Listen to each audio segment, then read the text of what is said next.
Good morning. As of right now, I think I only have 3 more cards for the first book of Nephi, which means I'm going to be returning to the first book of Nephi again, and I have to organize all the scriptures which I have, find out which ones I'm missing, and try to get a card, at least one card for a verse to represent one of the verses. This one I enjoyed making. I can't remember if I watched Unshaken or if it was Ward Radio or if it was Quick Media. I can't remember. Someone had the idea, and it wasn't my idea, that Christ was telling the story of the Good Samaritan, and he was the man who was taken and beaten by thieves, and it was a story based off of something that actually happened in his younger years or younger parts of his life. It was just an idea. I kind of want to say it was Ward Radio, but I can't remember. Here it's Emmanuel. It's representing Christ when he was younger. 3 white mana, legendary creature god, which in Magic the Gathering there are gods. They have all sorts of different genres. Here though it's representing Christ. Ward 3, which means that anyone who wants to target this card with one of their target abilities, you have to pay 3 extra mana. And he taps, and it says direct target to Emmanuel. And this means if he wants to take, so it takes 3 extra to target him on purpose, he can then redirect things to him to protect others. And this could also be attackers, people who attack. He can, which blocking, he can always block that way. So you can always assign him to block. But if there is a fight target creature or whatever, or classic lightning bolt to a player, he can actually, if you're playing free for all, he can protect other players. It's kind of a protection mechanic. He's a 1/9 in reference to 1 Nephi 19. 1 Nephi 19:9. They scourge him, and he suffereth it. And they smite him, and he suffereth it. Yea, they spit upon him, and he suffereth it. Because of his loving kindness and his long suffering towards the children of men. And I can't read this verse without thinking of Elder Maxwell. If you allow me to read it one more time, you can hear his voice as I'm reading it. They scourge him, and he suffereth it, and they smite him, and he suffereth it. Yea, they spit upon him, and he suffereth it. And Elder Maxwell would always pause there and say, why? And then read he pauses it, reads why, or says why, and then goes on and says, because of the loving kindness of his long suffering towards the children of men.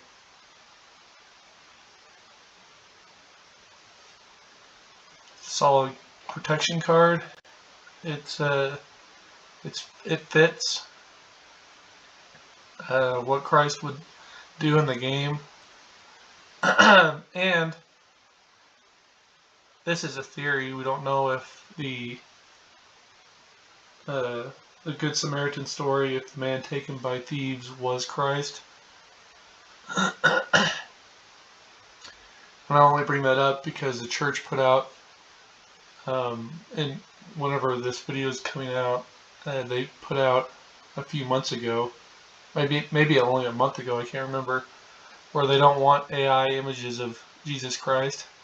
I made this a few years ago, so this predates their decree. And I don't want to excuse myself. I haven't made any since, but I made a lot before they made that decree. And I think it's a catch-all. I don't want to try to excuse myself. I haven't made any since, but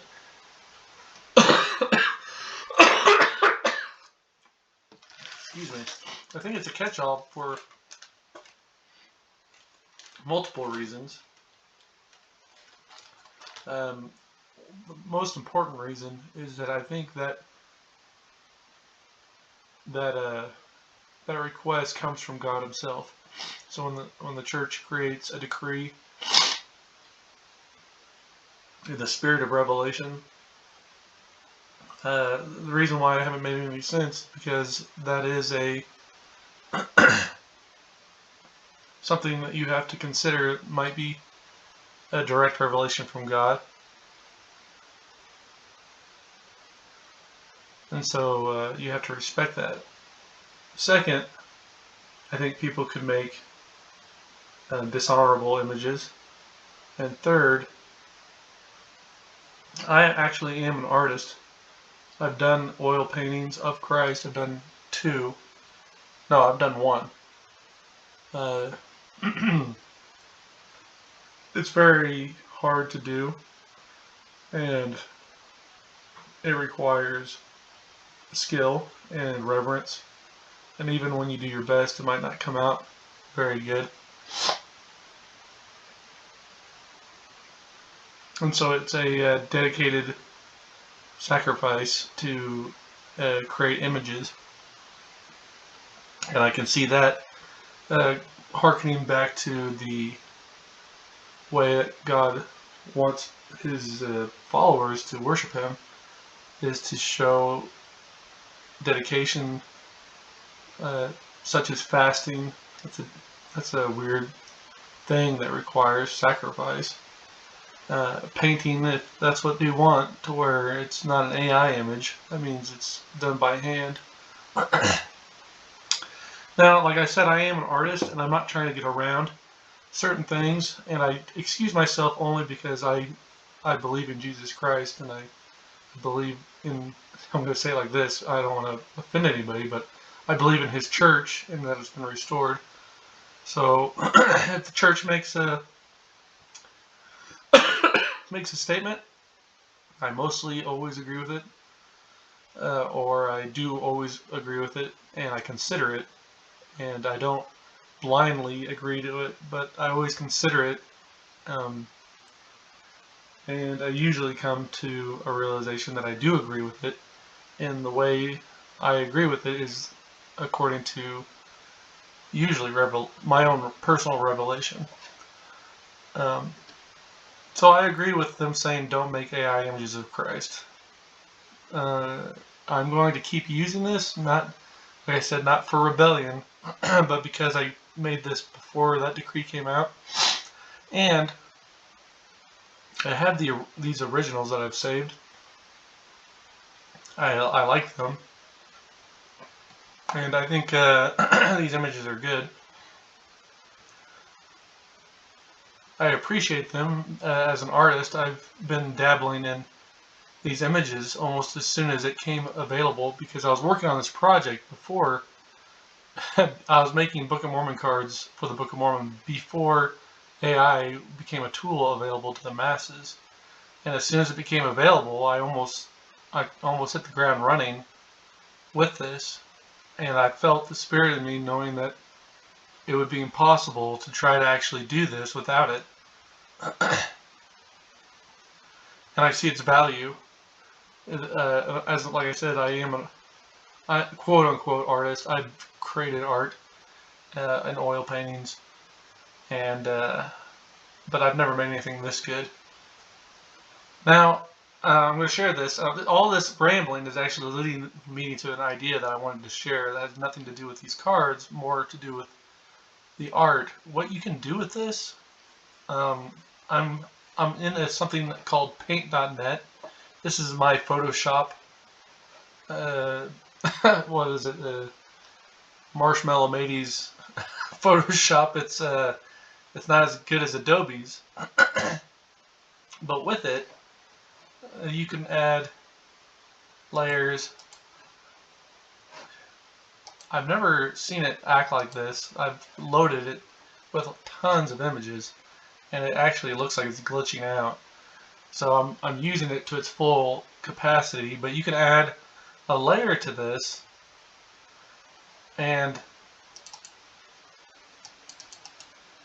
see, I got it loaded up with tons and tons of graphics. I don't know if my computer can even handle this. But I'll just explain. You can take this image, maybe on a different video I'll show you, and then you can, these things here, the card mechanics is an overlay. But you can take these graphics and you can make them almost see-through, and then you can send it to a company that can print the image onto a canvas. And once it's on a canvas, let's say you are an aspiring artist and you want to make images, and I'm not looking for a workaround for getting around the church's decree on making AI images of Christ, but what you can do is make it see-through, send it to a printer company that prints on canvas. They'll send it to you, and you can see that it'll mostly be a white canvas, and you can see its overlay there. And then you can use it as a guide to add your oil paints. I was super excited when I thought of it, and I haven't done it yet. And I bring it up because there's an image coming up that I've wanted to do that idea for this image. It's not this one. This one's called Prophecies, 2 colorless, 3 white mana, enchantment, mythic rare, prophecy, activate all prophesy. Alright, yeah, this would be really good for you if you're running a prophesy deck, because this can activate prophecy, all of them, by just pumping the 2 white mana. That's good. And when you do, you would gain 3 life. And you would gain anything else that is also prophesying.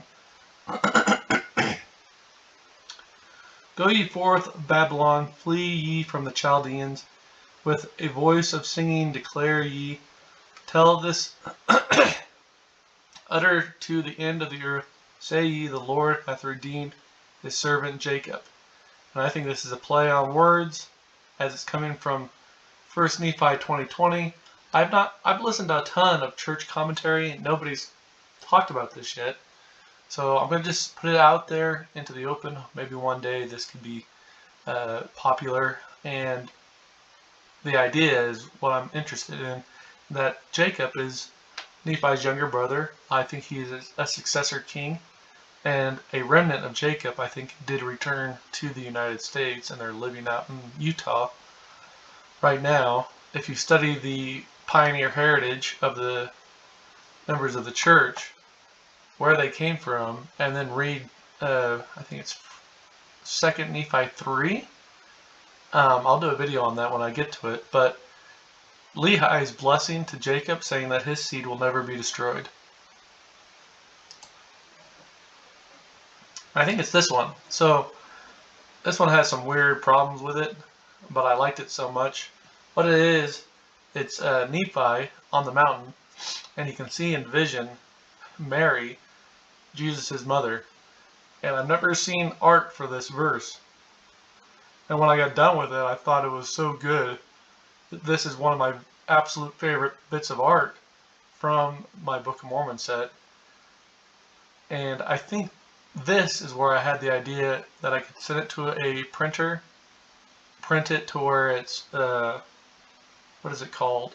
Not at full capacity. And so it's see-through. And then once it's see-through, you can add your oil paints right on top of it. And then it'd be kind of like a coloring book for oil painters. And I love that idea. Virgin Mary, 4 colorless, 1 white mana. Legendary creature, citizen, protection from black. 2, +7 loyalty counters to target planeswalker. And it came to pass that I saw the heavens open, and an angel came out down and stood before me. And he said unto me, Nephi, what beholdest thou? And I said unto him, a virgin, most beautiful and fair above all other virgins. 1 Nephi 11:14-15. Thanks for watching.